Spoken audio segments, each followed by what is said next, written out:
Okay, so we're going to continue with Tanya, Perek Yudchet, chapter 18.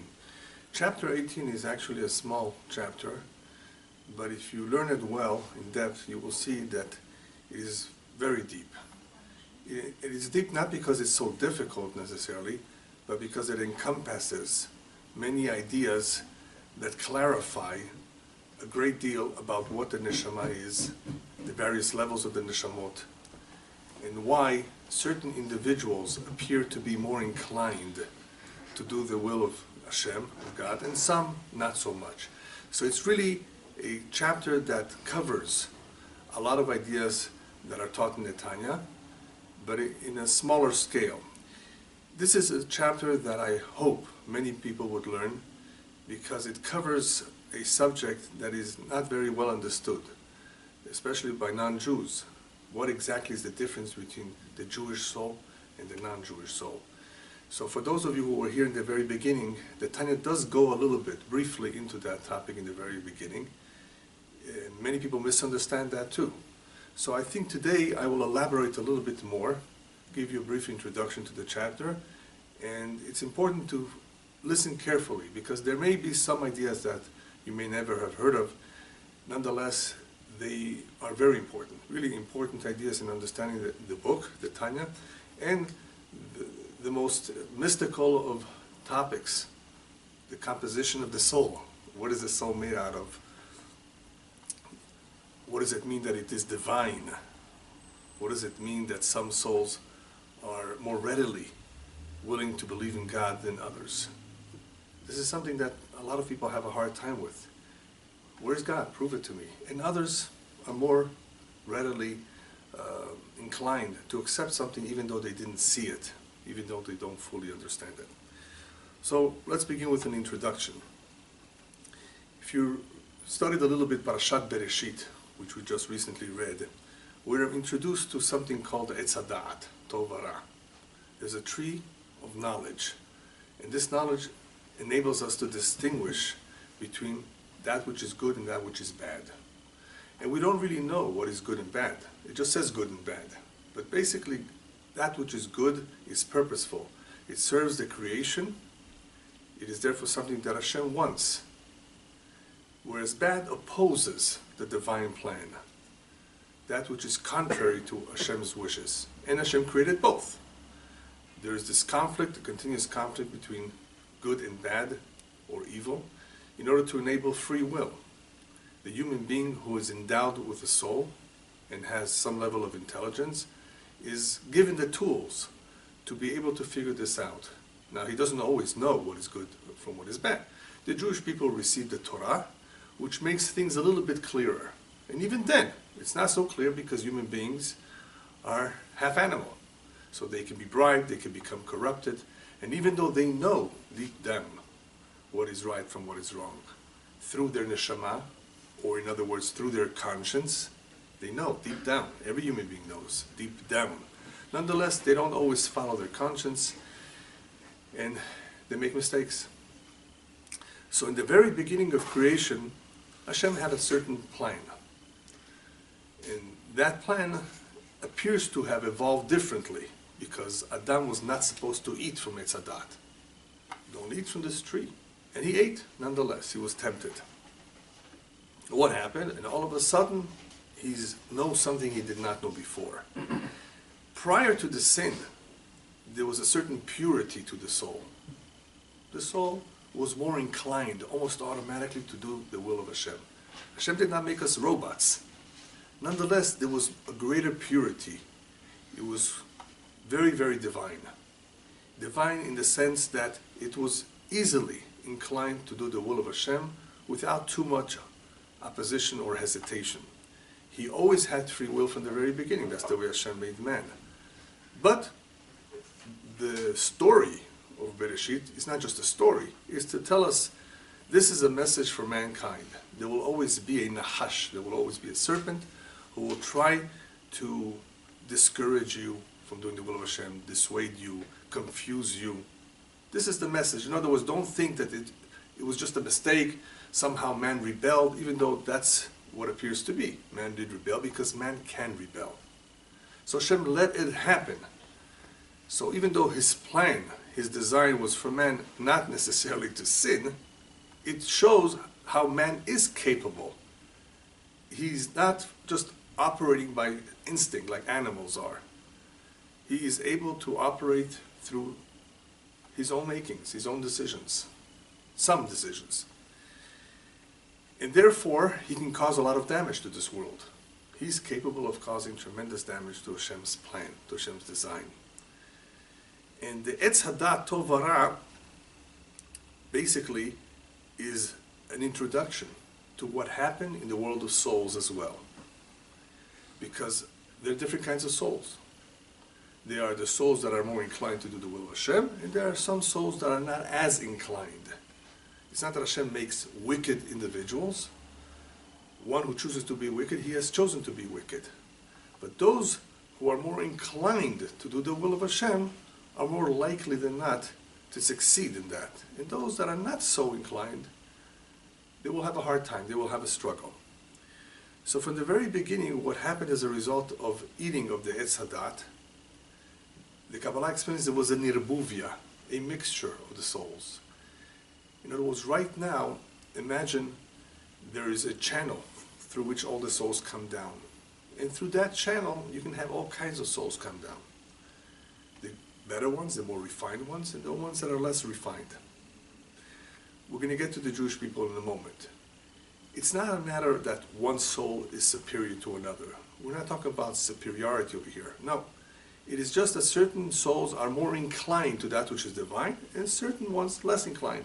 The best way to understand this is through professions. You have those who are very good with their hands.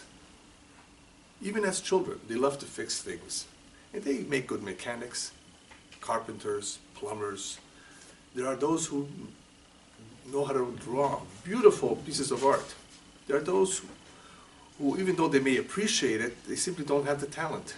Does that make one superior to the other? No. It's just, each one has a mission. Each soul, each individual is special. He's created in the image of Hashem. There's nothing that makes one superior to the other except himself. What man makes of himself, when we go to his funeral and we eulogize him, then we can say, you know what, this man was good.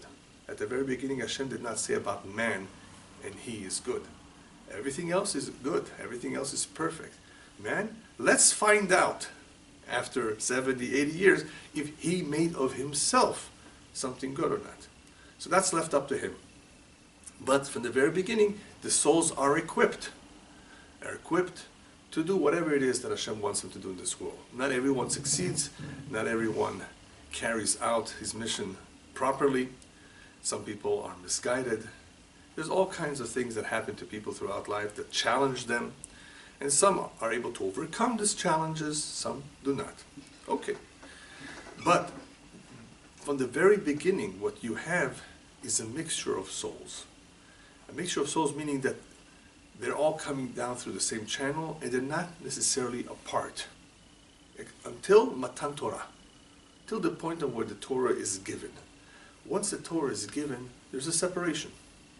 There is a Jewish people who have a very unique and challenging mission, and they can't mix.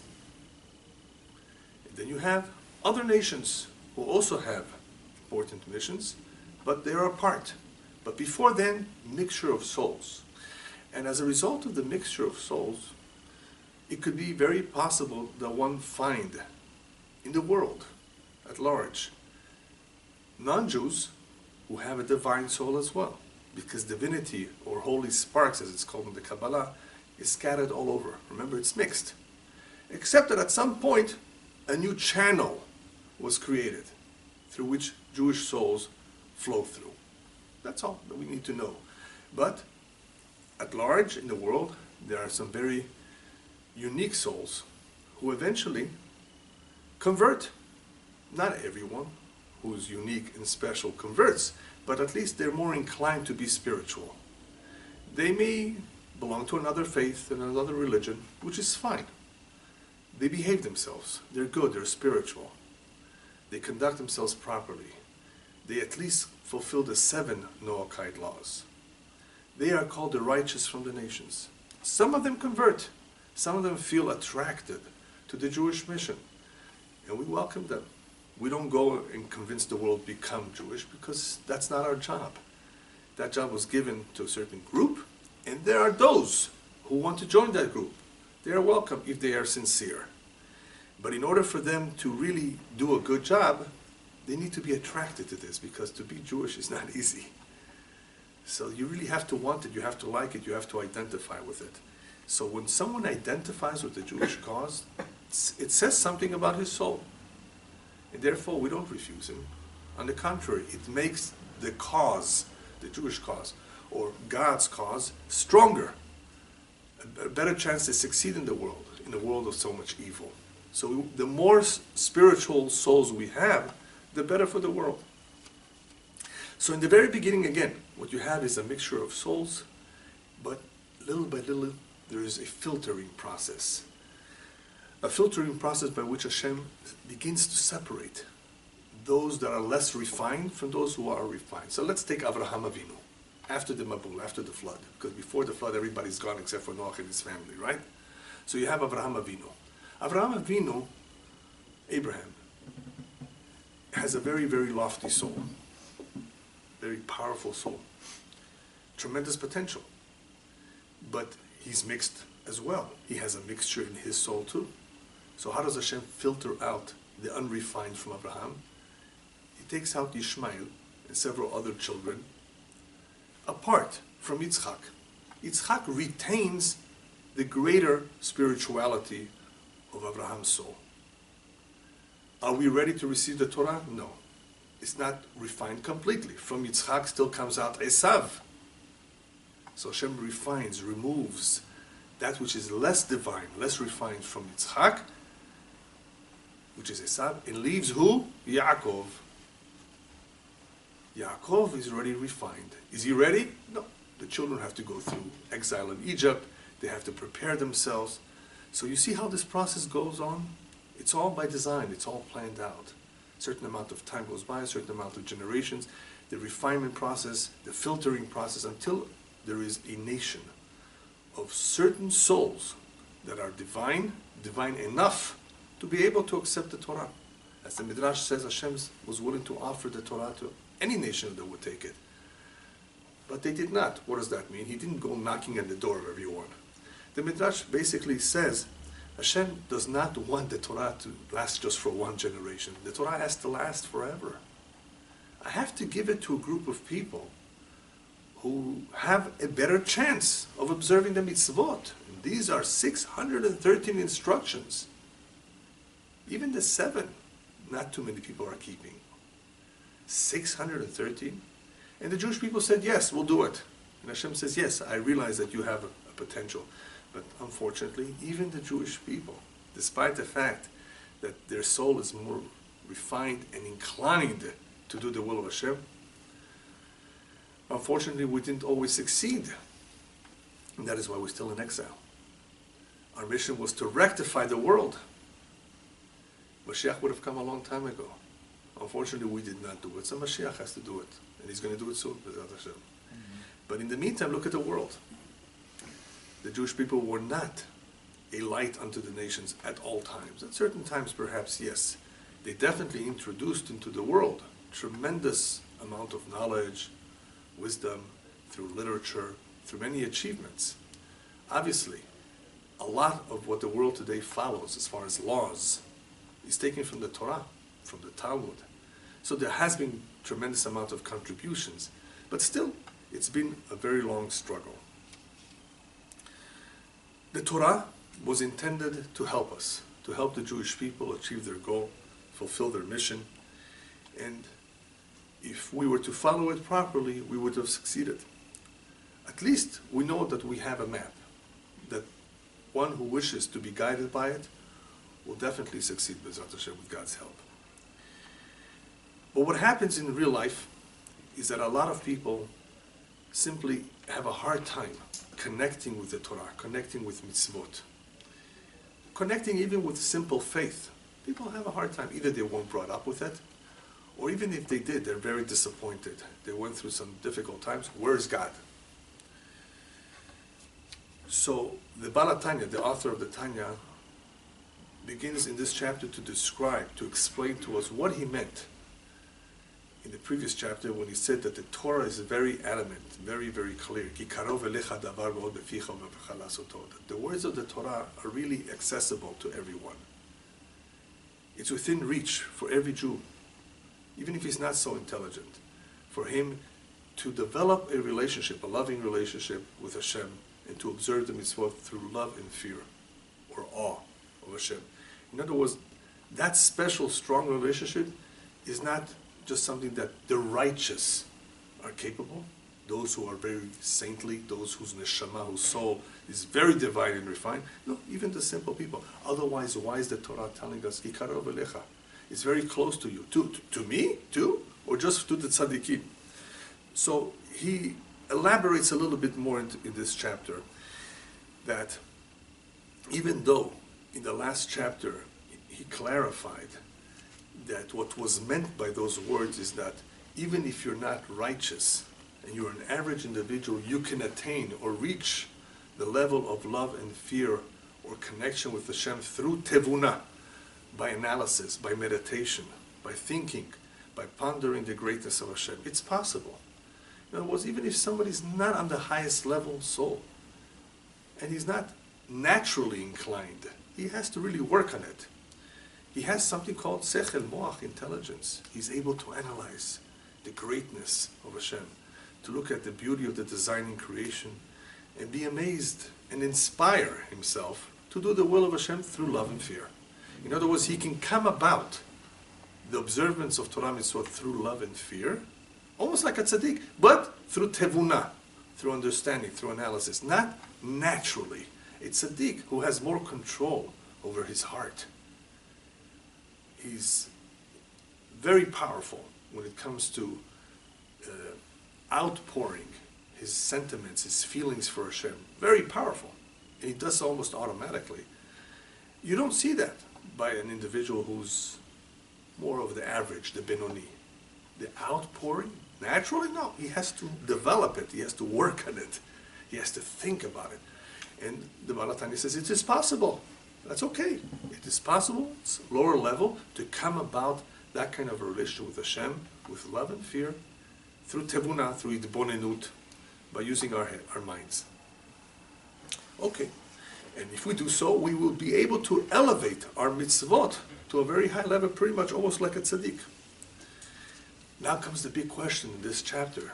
If that's the case, does this really also apply to an individual who's not so intelligent, who cannot analyze and ponder the creation, either because he's too busy, preoccupied with whatever he's doing, or simply is not gifted to be able to absorb all this information and reach a certain conclusion? Yeah, you have a lot of people like that who are simple, pshutim, very simple, who don't have so much da'at, so much knowledge and understanding.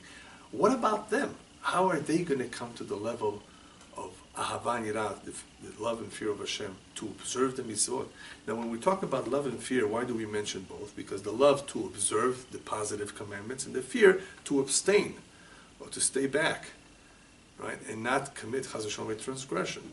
So, in order for there to be a minimal level of ahava v'yirah, at least if the individual is able to grasp with his sechel, with his mind, the greatness of Hashem, he may come to that. But what about the simple individual who doesn't have that kind of knowledge, or is not able to analyze all that? How will he ever come to a minimal level of ahava yirat Hashem to observe the mitzvot? After all, it says karov, it says close, for everyone. It doesn't say only for the brightest, only for the tzaddikim.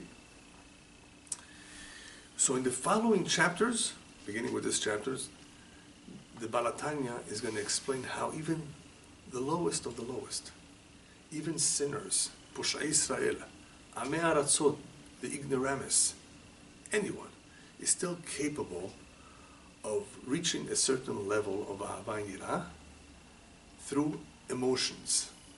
In other words, there's a level of ahava v'yirah that is not so superficial. It's emotional. In other words, it's there. Every human being has that.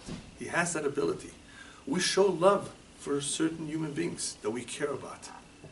There's a certain level of emotional feelings that even the most simplest Jew can develop through it a connection to Hashem. How? Through that love, through those feelings that he inherited from his forefathers. Oh, so now we're being introduced to another concept here, that it's the sentiment or the feelings or the emotions that we have, in a way, is just a garment through which we express our love and fear for Hashem. It happens on that level because it's simple. It's a simple level. It's emotional. But how is it awakened? What brings it about? What causes it to stir up the soul to do the mitzvot?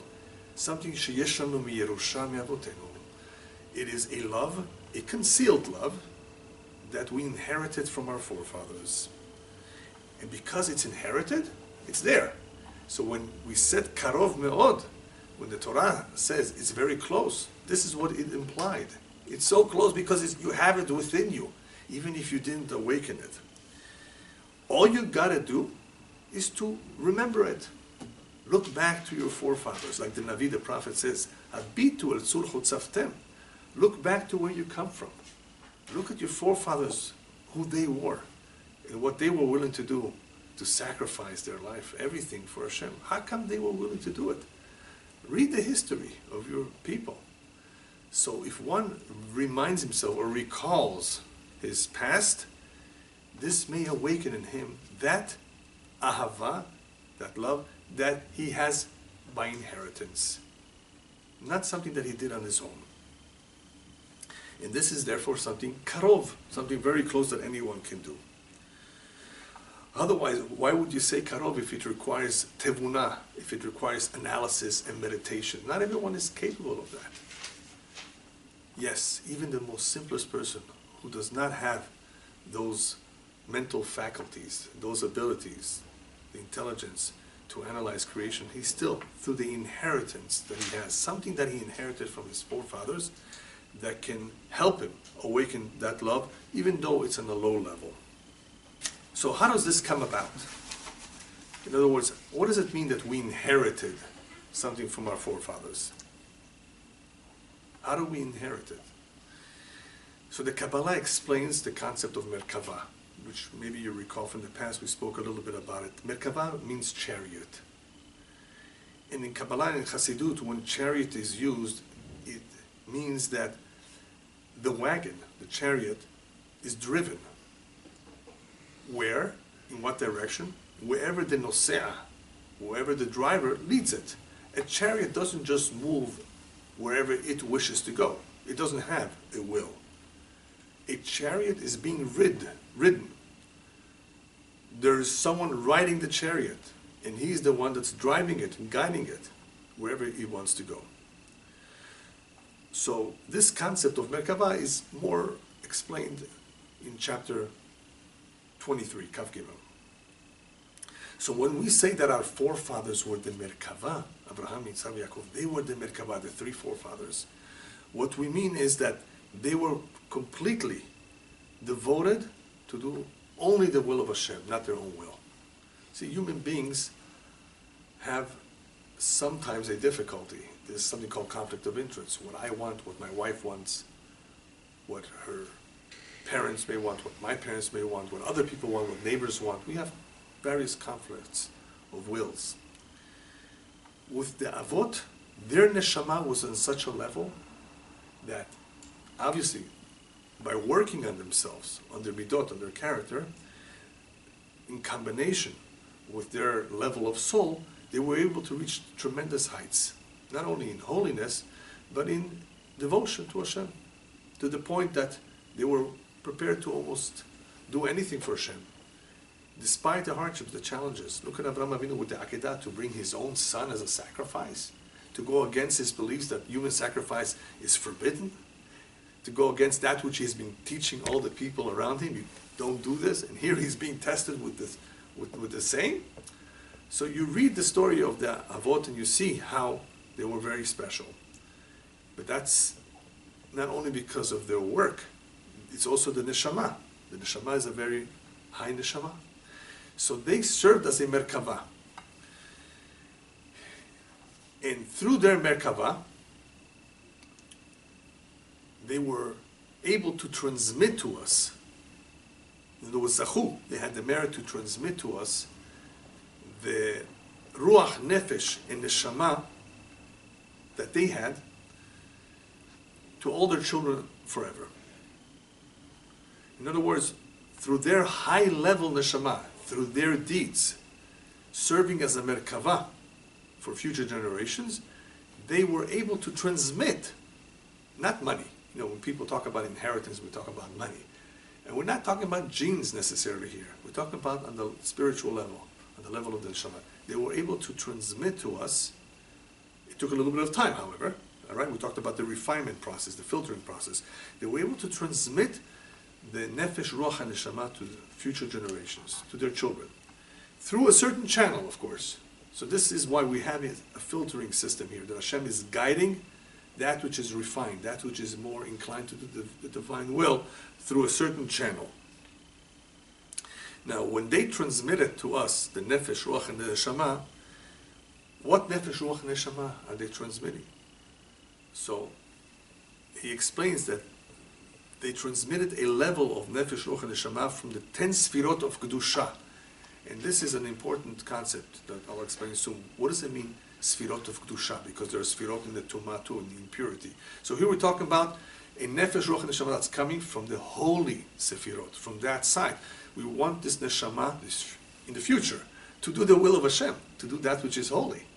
So they are transmitting a certain koach, a certain power, by way of the nefesh, ruach, and neshama, the various levels of the soul, that come from the 10 sfirot of kedusha, which are present throughout the 4 worlds, Abiyah, Atzilut, Beriah, Yetzirah, Asiyah. These are the 4 worlds, right? And Asiyah is the lowest one, the most physical one, and Atzilut is the highest, the most spiritual one.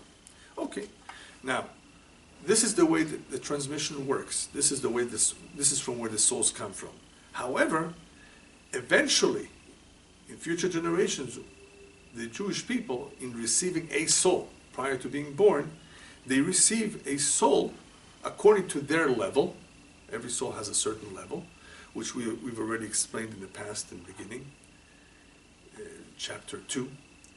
There's different levels of souls, depending what their mission is. So each one is receiving, of course, a part of the soul, according to his level. But, as the Zohar explains, he can also raise his level of the soul, or acquire a new part to his soul through his ma'asim. So, in the eventuality, in future generations, when people are given a soul, they are given a soul, not necessarily by inheritance. It's not so much who the father and mother were, even though that's also important, but according to that level of who he has to be, who his mission is, especially if we're talking about reincarnation, when souls come back. So a soul receives a level of soul according to where it comes from and what it needs to do, plus he can call it enhance it, or elevate it, or receive another part of that soul, because there's nefesh, ruach, and neshama, through his ma'asim, through his deeds. So when he says according to his level, we're talking about according to the root of the soul, and when he says according to his deeds, we're talking about according to what he achieved throughout his life, depending on his ma'asim, his deeds. So if you want to go back a little bit and to understand the division of souls, you can go back to chapter 2, which is lecture number 3 in the series of the Tanya, because the first lecture was an introduction. So chapter 2 would be lecture number 3, if you want to review a little bit the division of the various kinds of souls based on their mission and function in this world. Okay, but what do we get so far? That based on the transmission of the soul throughout the generations, even the kal shebekalim, even the most simplest individual, poshea even a sinner, these individuals are capable of drawing a soul through their zivug, through their intimate relationship. Right? A new soul is going to be drawn to this child. They're able to draw a very special soul as well. Now, we did explain that obviously the physical union between husband and wife is very important. What neshama comes down can make a big difference through their union. Was it a holy union or an unholy union? How did they behave themselves during that time? What were their thoughts? So obviously, the type of neshama and the future behavior or inclinations of this neshama will depend greatly on the thoughts of the parents and the behavior. But besides that, in general, this is in general, even a Poshei Yisrael, even a sinner, even the simplest of the simplest, can draw down a neshama that has great potential. So this is going to be a little bit complex, so I'm going to try my best to explain it. Because he says like this, the neshama that's coming down right now, it may be the lowest of the lowest. It could be nefesh de malchut de asiyah. As soon as you see that for the first time, especially if you've never learned Kabbalah, you're completely lost. Nefesh de malchut de asiyah. Briefly, what this means, the lowest of the lowest. But I'll explain that. Asiyah is this world, right? It's the physical world. It's the lowest of the worlds, from the four worlds. So therefore, so far we have the lowest world. Malchut is the lowest, or at least the bottom sephirah. When you begin from the top, you have the 10 sefirot. Malchut is at the bottom. And remember, the neshamot are coming through the sefirot. So you have malchut de asiyah. And within the sefirot, within malchut, for example, you have nefesh, ruach, and neshama too. So you have nefesh, the malchut of asiyah. So you have the lowest of the lowest. Plus, who is coming down here? Not the neshama, not the ruach, the nefesh, which is the lowest of the three. Because it's all nefesh, ruach, and neshama is really part of the one soul. It's just that it expresses itself or divides itself in three ways, depending on its merits and depending on what exactly it has to accomplish. But this is a whole different topic in itself. What's the exact difference between nefesh, ruach, and neshama? Neshama is, of course, the highest part of the soul, and sometimes they're synonyms because we interchange them. We sometimes use neshama, we sometimes use nefesh. But for our purposes right now, we need to distinguish between them. So we're using the correct term, nefesh, not neshama. Because nefesh meaning more animalistic. The nefesh habehemi especially. Even though there's a nefesh eloki, there's a divine, there's an animalistic, we're still talking about of the three parts of the soul, the lowest. So you have the nefesh that's coming through or from the nefesh of malchut of asiyah. So what do you have here? You have here a soul that is being drawn by the parents from the lowest level. But it's coming down through kedushat ha'asiyah, through the holy levels, of course, of asiyah. So what happened so far? Okay, even though it's low, and it's from the lowest levels, in the world of sefirot, especially in kedusha, kedusha means that all of the sefirot are pretty much united. When you have unity, it's kedusha. In kedusha, it means that everything is unified. So since this soul is coming down from the 10 sefirot of kedusha, this soul really has a part of all the sefirot. They're united. So even though we said it's a nefesh of malchut of asiyah, right, the very, very bottom, the lowest level. But we're talking about sefirot of kedusha, where everything is united. United meaning they're interwoven, interconnected, linked. They're all really together. They all have part of each other in each other. That's what the sefirot of kedusha means. It's really, they're united. So there's a level of the highest in the lowest too. So this nefesh of malchut of asiyah has in it also of chokhmah de asiyah. When chokhmah, remember, is higher, it's the highest. Just like malchut is the lowest, chokhmah is the highest. So this low level also contains within it the chokhmah of asiyah. And in this chokhmah of asiyah, what do you have? You have Chokhmah of Malchut of Atzilut. Remember, Atzilut is the highest, Malchut is the lowest, and Chokhmah of Malchut, the Atzilut. So you see how the lower Sephirah, the lower world of Asiya, contains even a part of the highest of the highest. Okay. It's not necessary to get in too deeply into this. The point that he's trying to prove here is that even the lowest nefesh of the lowest, we're talking about the Kedusha right now, contains something of the highest. And that's what's important to keep in mind. Because as a result of having something of the highest, you know what happens? In the Chokhmah of Atzilut, you have the illumination of the Or Ein Sof. You have the divine light, the infinite light of Hashem, illuminating it. And he brings down a pasuk from which you could see it. You can infer it. It says in the pasuk, Hashem bechokhmah yasad aretz, v'kulam bechokhmah asita. So this insinuates that chokhmah melubeshet is dressed up in malchut because it says eretz. Eretz is low, just like malchut is low, the lower sephirah. So it says Hashem bechokhmah yasad eretz. In other words, he established through wisdom. He established the land. That's the literal meaning of the verse.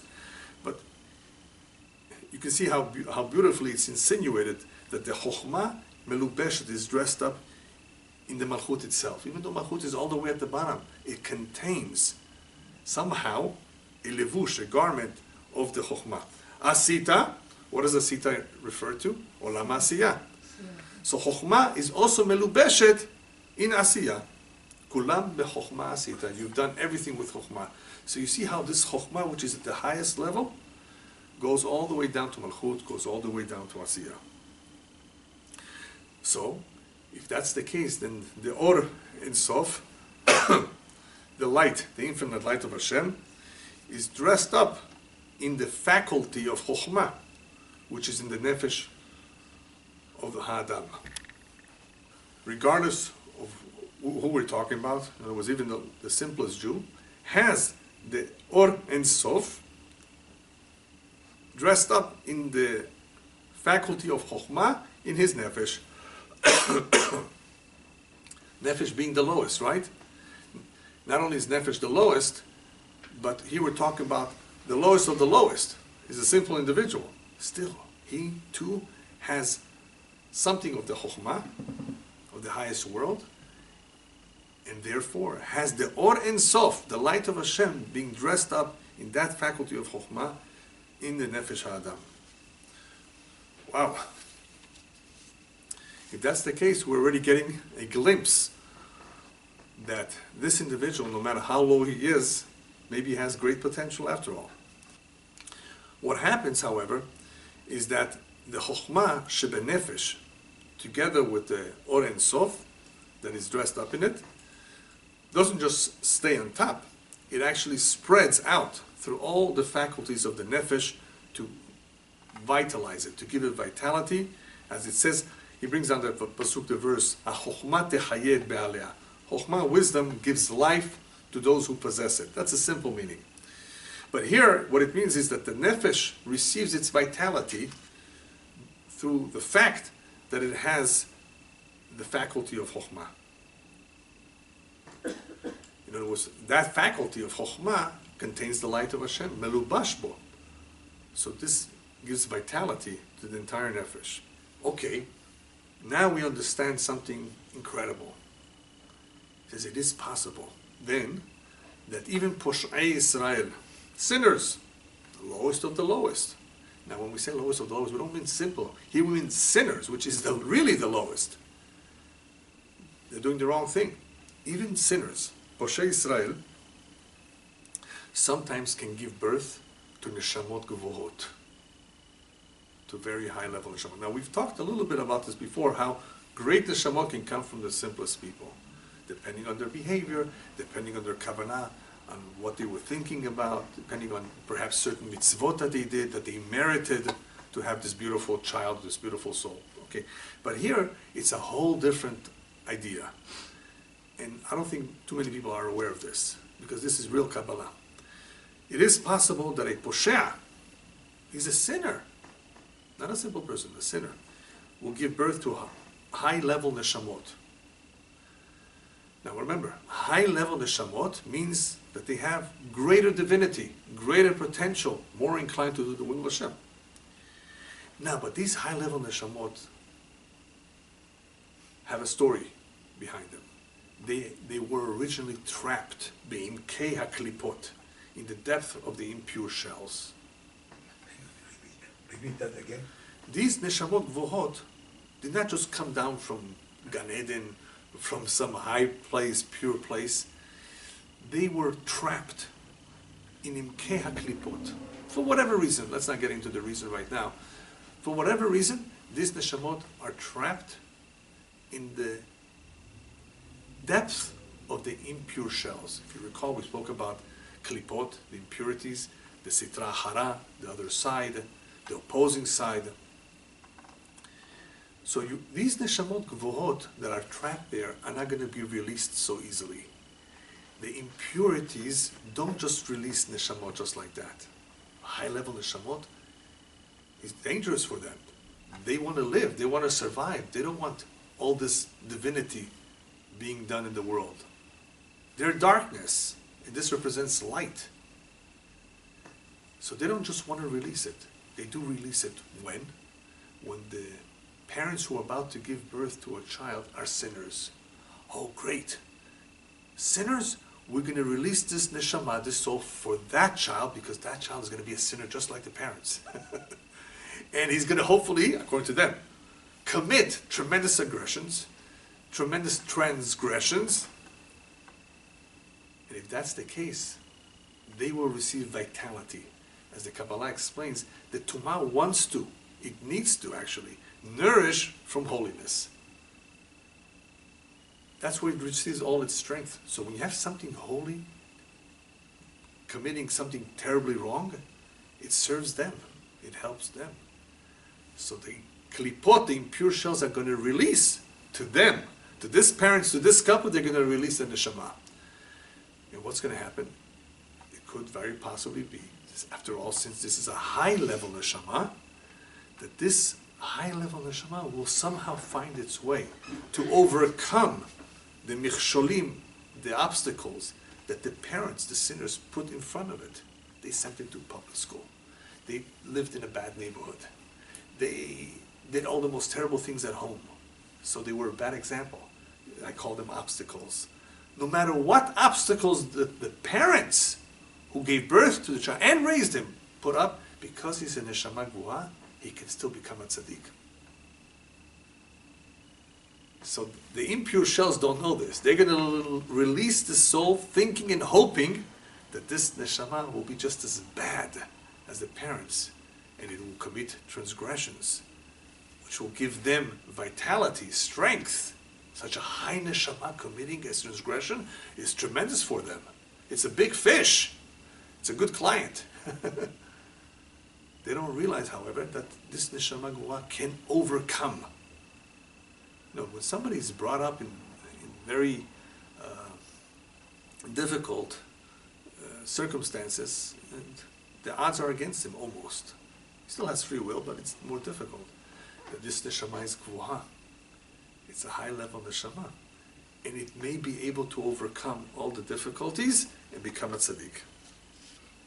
Now he explains, why is it necessary, or how does it come about, that the Or and Sof, that light that we spoke about, that is present throughout the Sefirot, the way it comes down all the way to the Nefesh, how come it first makes its appearance, or it is first received in the faculty of Chokhmah? Why Chokhmah? Why does it have to be received there and not further down? It has to be received there. That's where it happens. The Or and Sof is received in the faculty of Chokhmah, wisdom, and then of course it permeates the rest of the body. But why does it have to begin in Chokhmah? So we've explained briefly in the past that Chokhmah as opposed to bina and da'at. Bina means understanding, da'at means knowledge. That which originates or which begins in chokhmah is eventually analyzed and understood and perhaps adopted. Chokhmah is just knowledge, but do we understand it? Not necessarily. Bina, mitbonen, understands, analyzes it, thinks about it, reasons with it. And then that, he has complete understanding, hopefully, of it, or adapts it, embraces it. It becomes a part of him. That's what that means. So, chokhmah is really the beginning of all knowledge, but it's not always well understood. So, chokhmah is really called the seed of where an idea or knowledge begins. So, in some ways, it is higher than bina and da'at, because that is where it all begins. Even though, in some ways, it's not so high because we don't understand it. When do we begin to understand the chokhmah? In bina and da'at. So what you really have here is a situation where chokhmah, in some ways, is above bina and da'at, because that's where everything originates, and in some ways, it is connected with them, because without them, you don't understand this chokhmah. So it is above bina, and it is also the makor, as he explains. It's also the source of bina and da'at, because they connect. So on the one hand, chokhmah is above the other sefirot. On the other hand, it is a way of connecting to the lower sefirot, where it begins to be understood a little bit better. Okay? If that's the case, since it is above, that's why the Or Ein Sof, the light, begins there. That's the simple understanding. It is above everyone else, so it begins there. Once it connects, once it comes down into bina and da'at, it is able from that point on to spread in all the faculties of the nefesh.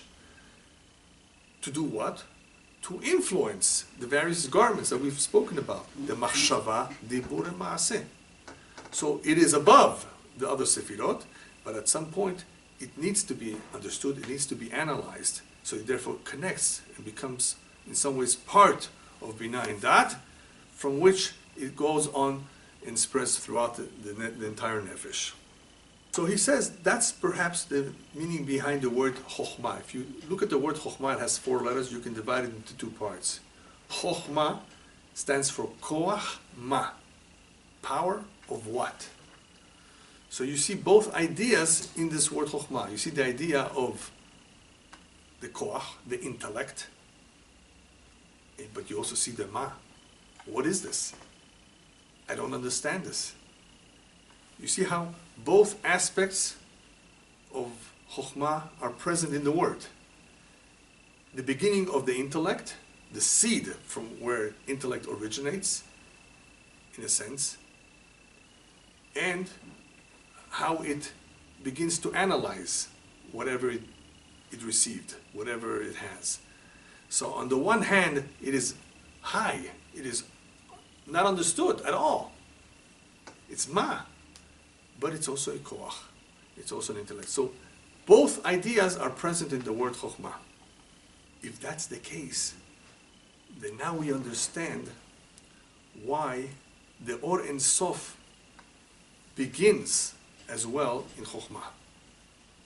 Because even though at some point the chokhmah will begin to analyze through bina and da'at, in the very early stage where the seed is, it is not understood. Oh, it is not understood? Yeah. HaKadosh Baruch Hu, the Or Ein Sof, the infinite light, cannot be understood. Let machshava tfisa biklal, the Baal Tanya says. No machshava, no thought, no analysis, no one can comprehend Hashem. No one. So since this is something that is incomprehensible, it shows up, it first appears in that faculty which has no comprehension. You understand? On the highest level, chokhmah is not understood. It originates as knowledge, right? as wisdom, but it's not fully understood. We cannot grasp what it is yet. Same thing with Hashem. The light of Hashem, which is going to permeate the nefesh, is going to make its appearance in Chokhmah for this reason. Because Chokhmah is the level where things are as yet not understood. So therefore, since Hashem is not well understood, Hashem cannot be fully understood, that's where it makes its appearance.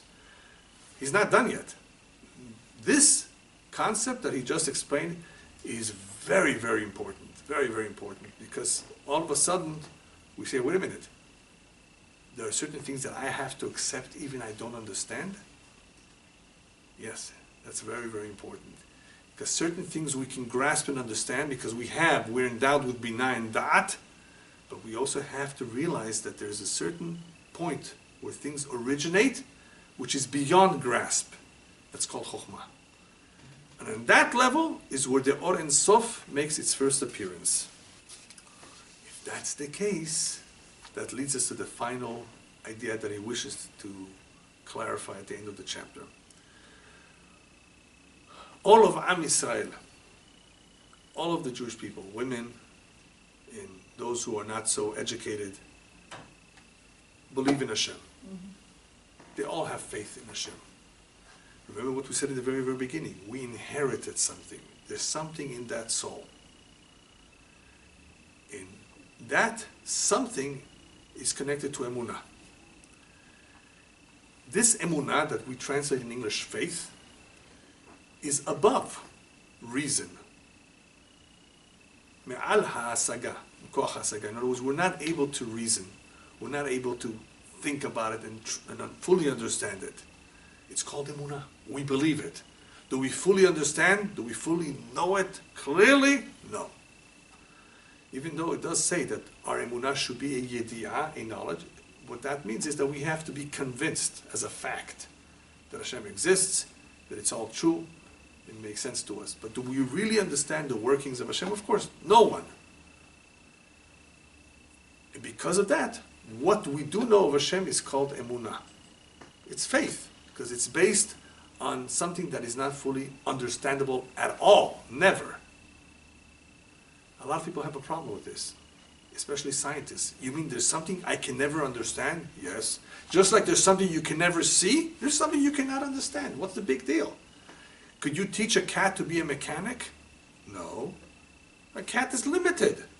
Then why don't you think you're limited? The human being does not sometimes want to accept the fact that he's limited. Can you fly like a bird? No. Can a man give birth like a woman? No. I know some would like to, change their gender. We are who we are. We have to recognize our limitations. And this is something that is beyond us. So he introduces here a very powerful idea. Deep down, everyone who belongs to the Jewish nation received something by inheritance. And that's called emunah. And the ability, of course, to connect to Hashem and to love Hashem on a certain level. And this emunah is not something that can be fully understood. So he mentions the pasuk, Ki peti yamin lechol davar ve'arum yavin.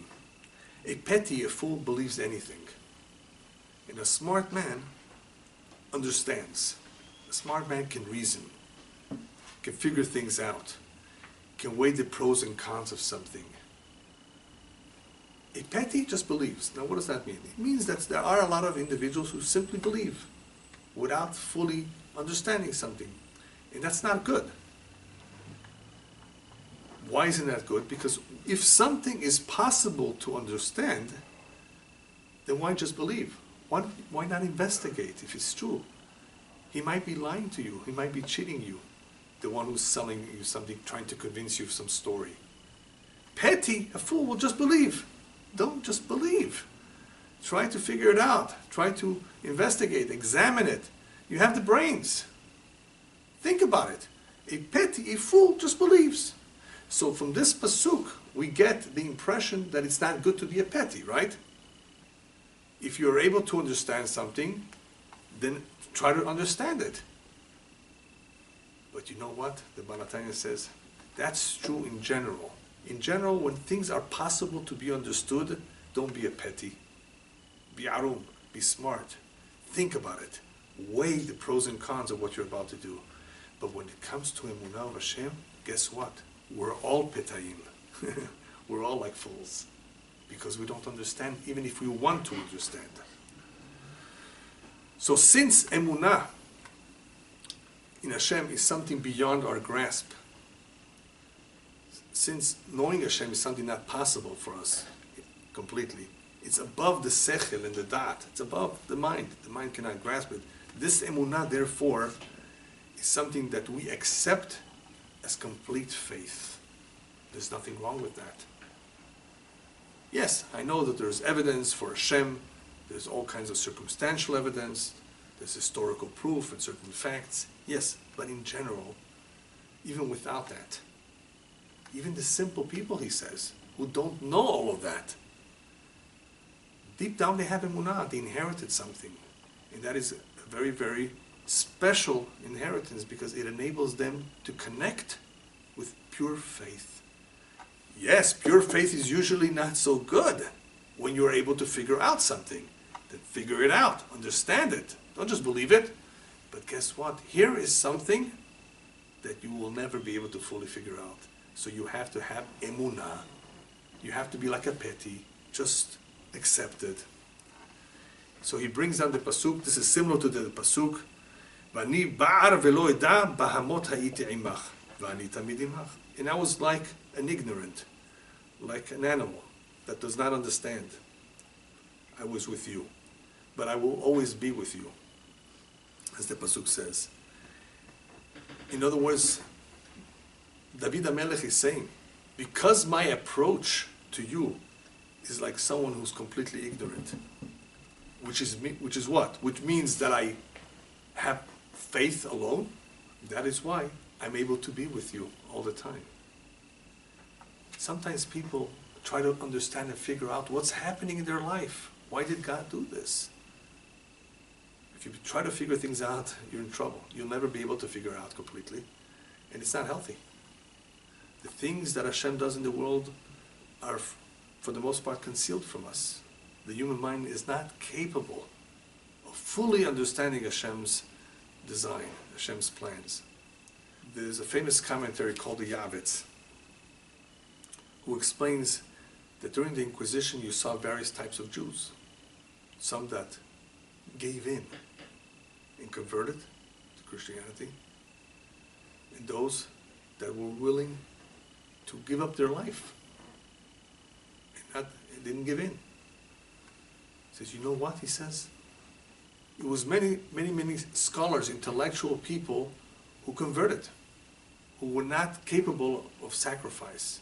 And who were the ones that were willing to sacrifice their life for their belief? The simple ones, those who were not educated, the women, those who were not so learned.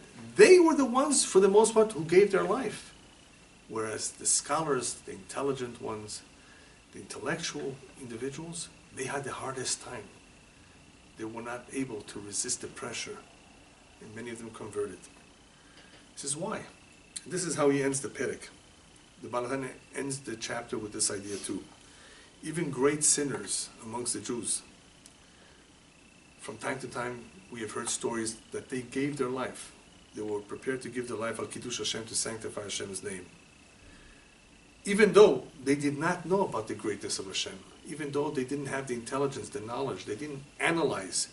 Had they had knowledge, they perhaps would have begun to weigh the pros and cons. Well, maybe I should not give up my life. Life is precious. Maybe I should just try to hide. You see, had people used or relied only on their intelligence, their intellect, they would have begun to evaluate and weigh pros and cons. Those with emunah temimah, with complete, sincere, pure faith, did not give the thought too much. Did not give too much thought to this idea.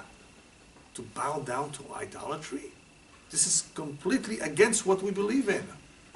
They didn't hesitate.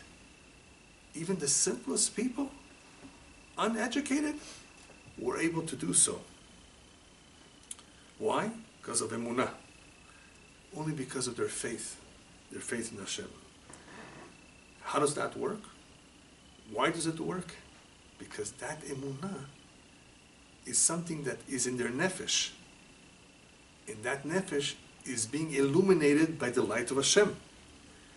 And that light of Hashem is being dressed up in the chokhmah, which is above the sechel, above the mind. So you see how that light of Hashem is present, is there, even in the lowest of lowest, even in the most simplest soul, in the faculty of his chokhmah, which is that level of things that we don't understand. That's where emunah resides. Those who try to figure everything out will have a very difficult time. Those who have complete faith, it doesn't mean that they should not try to study and know and analyze and ask questions. Yes, one should try his best to educate himself, to receive a proper education and understanding of what the Torah expects of him, what Hashem wants of him, what his purpose in life is all about. Yes, obviously, but at the very least, at the minimal, lowest level, there's something there that we all have that helps us do the will of Hashem, that Hashem pretty much assured that this will always be there. Otherwise, the nation would stop keeping the Torah altogether. Somehow that never happened because of emunah. That level of emunah, which is being illuminated through the light of Hashem, has maintained, has preserved the Jewish people throughout history. And that is, of course, an incredible feat in itself. How could they defend themselves? How could they survive despite all the persecutions, the exiles, right? All the trouble throughout history. Obviously, Hashem mashgiach aleinu, Hashem protected us. But it's not only through His protection, through His divine hand, it has come about in an indirect way too, through the light that is present in that neshama. Hashem wanted the Torah to continue to exist forever. He was not just interested in giving a Torah and it will disappear after a few generations. So He paved the way, He prepared a nation that will have the tools, the ability to be able to do His will. We didn't always do it, unfortunately, because of the conflict between the soul and the physical body, right? However, never give up on anyone. That light of Hashem that is illuminating the soul can one of these days awaken, illuminate that individual to bring him back to connect to Hashem through tremendous love and fear of Hashem.